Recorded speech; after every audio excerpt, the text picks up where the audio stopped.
The fire of the refinery covered the stars. The sounds of machinery never ceased. Sleeping was impossible.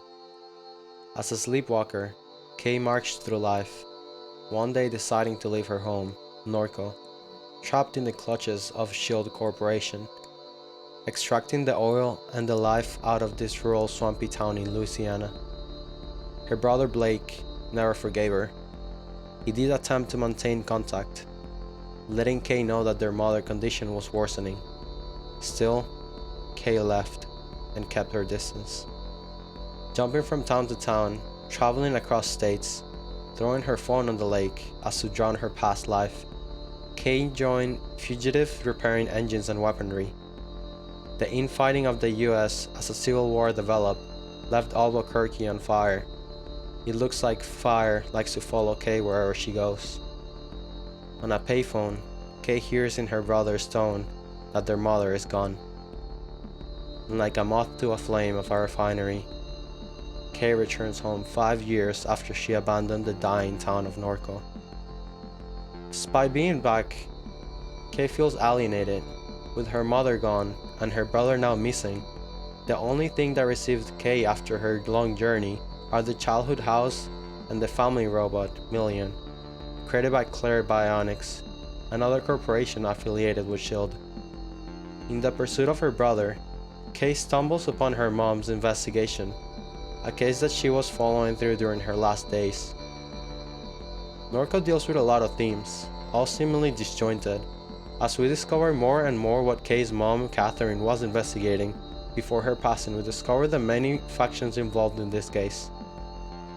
The first one appears just as the start of the game, SHIELD. Controlling the town, it continues to move in the shadows to advance its agenda. This corporation extracts the oil and creates the conditions that make Catherine and many of the residents of this town sick, quite literally killing the town and its population in a slow but steady manner, always present just like the smoke of the refinery, the sounds that create disturbances, the toxic weight that destroys the environment and causes the diseases affecting this town's population. With their advancements in technology, they also displace the people that live in this town, creating robots that take over jobs from the residents, buying out the property to expand their infrastructure, devaluating housing value, and impoverishing the few that still call this place home. Their greed is ever present in town, this greed that will stop at nothing to increase their profits and achieve their shady goals. This greed is personified on Laura St. Clair, the CEO of SHIELD, as she was put on that position by her father, who was the owner of the company. Changing our point of view to that of Catherine, weeks before her passing, we uncover the second faction, Superduck, a superintelligence AI that managed to escape from the servers of a laboratory that stores great quantities of data coming from memories to leave them as parting gifts to those left behind. Catherine is undergoing this procedure to leave behind some of the memories to her children. However, not wanting to be a burden to her kids, with an ever-increasing medical bill for the treatments, Catherine joins the Superduck app. In this app, Superduck AI assigns jobs to people in exchange for quack cryptocurrency. This AI manages to fuse with many life forms in the town, becoming a biological internet, using the flora and fauna to expand its consciousness and power. This AI then sends desperate people to do its bidding. In this case, it sends Catherine in a chase for a secret artifact, one in the possession of our third and final faction, the Garret Cult, a group of outcast people that follow John, the leader of this religious cult. Just like the AI, John takes advantage of people, in this case, those without a reason to exist, people that indulge in pleasures of the flesh, forming a religion composed by the most hypocritical people. Some do believe, however, most are there due to the charismatic way that John presents himself online. It is here where he recruits most of his members, through online forums and communities. John is in possession of the mysterious artifact. With it, he assures that he can reach the stars and take everyone to Mars, to colonize the planet. Taking advantage of the young misfit population of Norco for his own selfish goal, and by giving them power and a promise of their special destination, he's able to create this cult.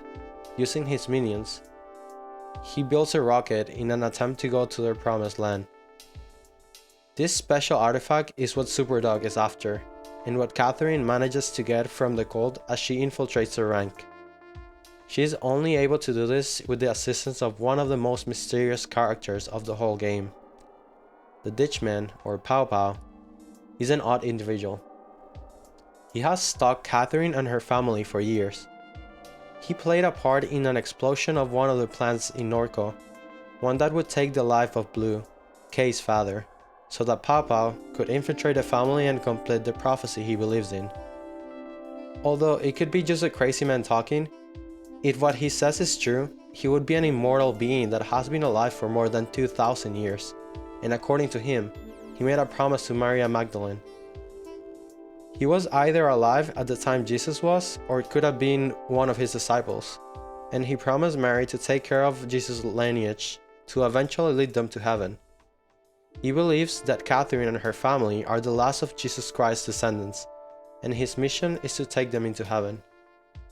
Going back to Catherine, once she stole this special artifact, she fed it to Superduck, ending her mission and finally receiving compensation for her work in the form of this quack cryptocurrency. In the present, we discover that S.H.I.E.L.D. has followed Catherine closely through the shadows to obtain this device, which Lara and Claire believe would be the technology that would allow them to reach the stars to mine resources from planets in our solar system. This greedy pursuit ended up being her end. The board of directors and her father wanted to get rid of her as she wasted countless resources searching for this device.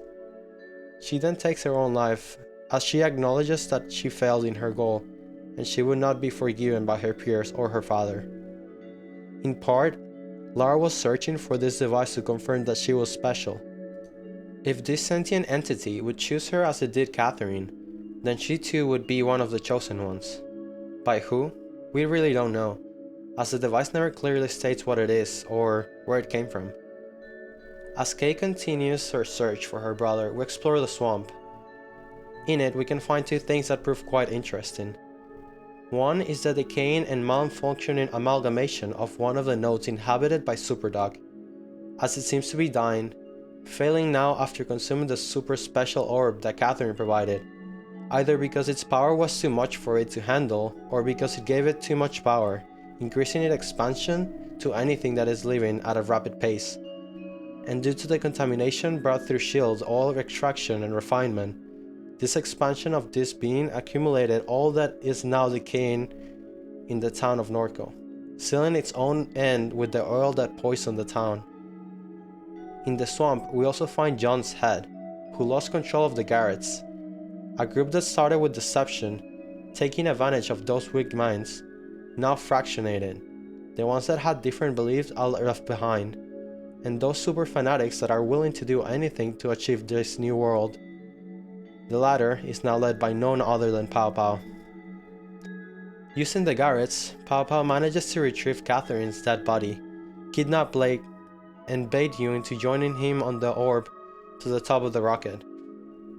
It is here where you have one last choice: either join Pawpaw in his delusion and sit on the chair. As the launch fails, Pawpaw blows himself with Kay and her family as the rocket explodes when reaching outer space.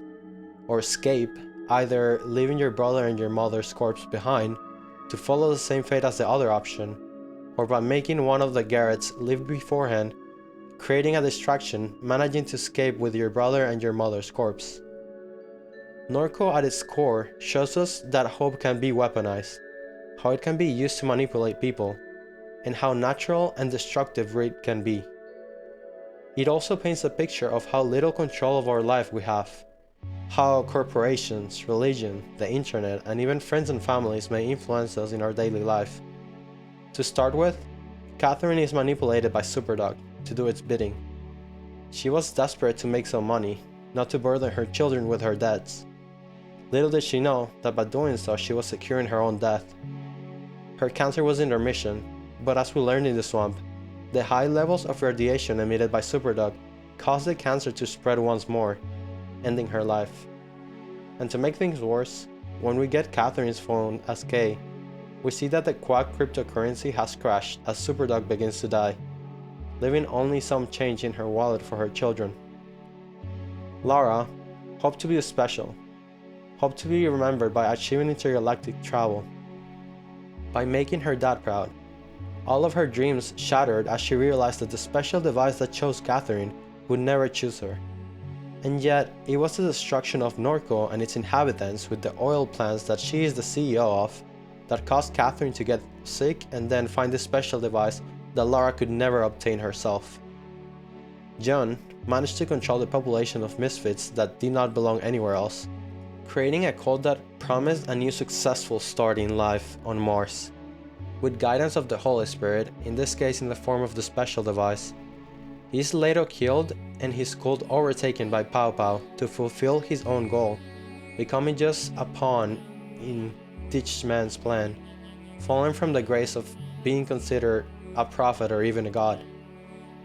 Kay, her whole life has been a series of steps where she felt she is just sleepwalking, not in control of anything. She leaves her family behind, but ultimately returns to the same place she left 5 years ago, now feeling more as an alien than ever, as the town she left behind is still rotting, but the person she was when she left is no longer there. She can continue to not take control of her own life and submit to Pawpaw's prophecy, in death finally reuniting with her family as dust in the stars. On the other hand, she can decide to leave and even take her family back with her, choosing her own path, even though every step of the way up to this point has been chosen for her. Norco is a warning to protect our environment, our life, our individualism. It is okay to be a part of a community, to like your job, to have faith. What is dangerous is when we stop being in the driver's seat of our life and let those groups influence us to do what they see fit. When we start to lose our identity to them. The concept of the orb, or the special device, seems to be that of what people wish for, almost like their dream. In the game it is called an angel, a device, a magic item, a computer from outer space. The orb to me signifies that which we want the most. Some people work their whole life to find their happiness. It is different for everyone, but for Catherine, finding her happiness meant that she wouldn't be a burden to her children, and for Kay, it meant that she would be reunited with her family once more. As not all that glitters is gold, our happiness may not be found in ideas, status, material things, or anything else considered marks of success in our society. It might be simple things, the first sip of coffee in the morning, a shower after a long and hard day, sharing a meal with those we love. So I ask you, what drives and makes you happy? Thank you for watching.